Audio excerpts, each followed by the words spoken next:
नमस्कार साथियों, the shield IAS में आपका स्वागत है। रैट होल माइनिंग क्या है? शिक्षक शैली में विस्तृत समझ।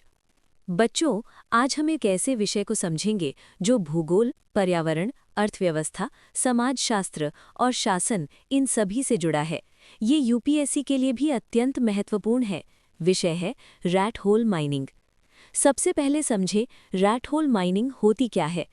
कल्पना कीजिए कि जमीन में 3-4 फीट ऊंची एक बहुत संकरी सुरंग बनाई जाए, इतनी कि आदमी खड़े होकर नहीं बल्कि रेंगते हुए अंदर जा सके, जैसे चूहा बिल में जाता है। इसी कारण इसे रैट होल कहा जाता है। इन सुरंगों की ऊंचाई लगभग 3 से 4 फीट होती है। खनिकों को अंदर बैठकर या रेंगकर काम करना पड़ता है। कोई वैज्ञानिक योजना नहीं, कोई वेंटिलेशन नहीं, कोई संरचनात्मक समर्थन नहीं, छत को थामने वाले स्तंभ नहीं। यानी ये तकनीक अत्यंत जोखिमपूर्ण और अवैज्ञानिक है। ये प्रथा मुख्यतः मेघालय में प्रचलित रही है, लेकिन रिपोर्टें पूर्वोत्तर के अन्य राज्यों से भी आती रही हैं। रैट होल माइनिंग के प्रकार। अब हम इसके 2 प्रमुख प्रकार समझेंगे। साइड कटिंग, पहाड़ी ढाल पर जहां कोयले की परत दिखती है, वहीं से एक क्षैतिज सुरंग खोद दी जाती है। खनिक उस परत का पीछा करते हुए अंदर बढ़ते जाते हैं। उदाहरण, जैसे किसी दीवार में ईंट दिखे और आप उसी ईंट की लाइन पकड़कर दीवार के अंदर सुरंग बना दें।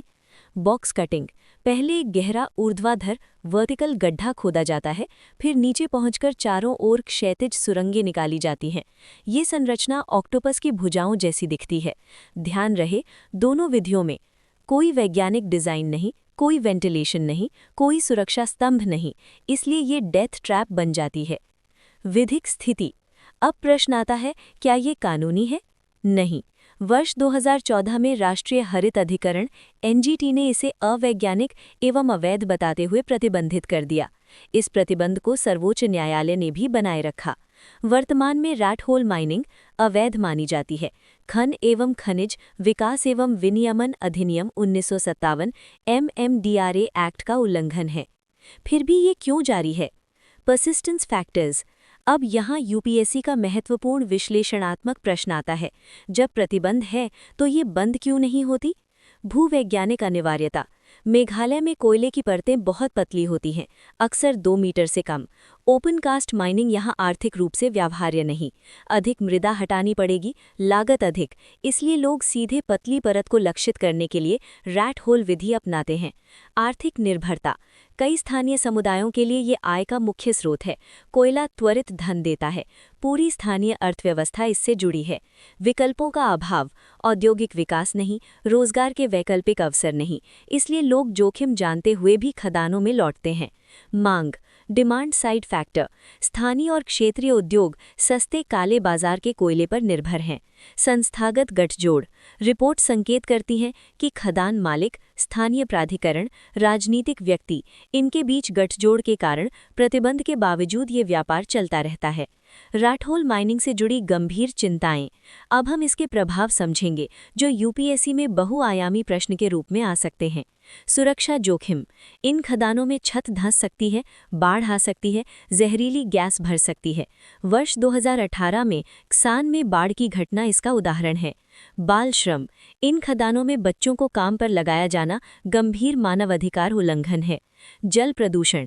Acid mine drainage. जब कोयले में मौजूद सल्फरयुक्त खनिज पानी और ऑक्सीजन से मिलते हैं तो सल्फ्यूरिक अम्ल बनता है, नदियां अम्लीय हो जाती हैं, भारी धातुएं घुल जाती हैं।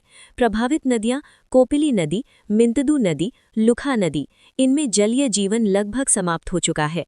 वनों की कटाई और मृदा अपरदन, जैव विविधता का क्षय, उपजाऊ मिट्टी का नुकसान, भूमि बंजर होना। वायु प्रदूषण। खनन से निकलते हैं सूक्ष्म कण, विषैली गैसें। इसका प्रभाव विशेष रूप से जयंतिया, खासी और गारो जनजातीय क्षेत्रों में देखा गया है। ब्लैक लंग्स बीमारी। खनिकों में सिरिकोसिस, न्यूमोकोनियोसिस, लंबे समय तक कोयला धूल के संपर्क से फेफड़े काले हो जाते हैं।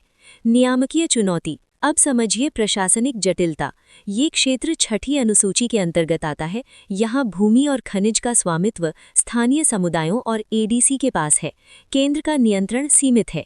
एडीसी नियम और खन एवं खनिज विकास एवं विनियमन अधिनियम 1957 में टकराव होता है।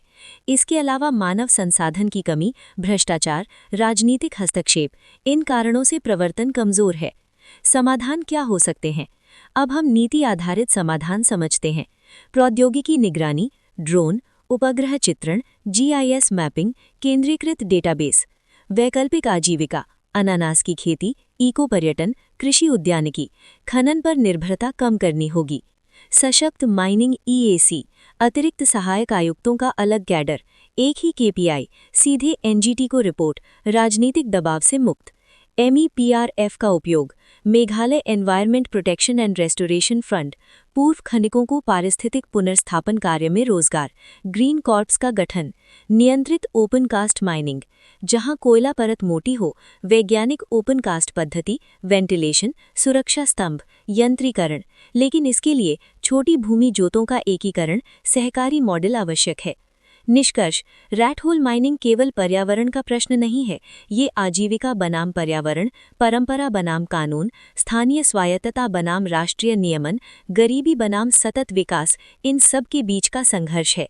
समाधान के लिए द्विआयामी रणनीति आवश्यक है। 1. सख्त तकनीकी निगरानी और प्रभारी प्रवर्तन। 2. स्थायी आजीविका के अवसर विकसित कर आर्थिक निर्भरता समाप्त करना।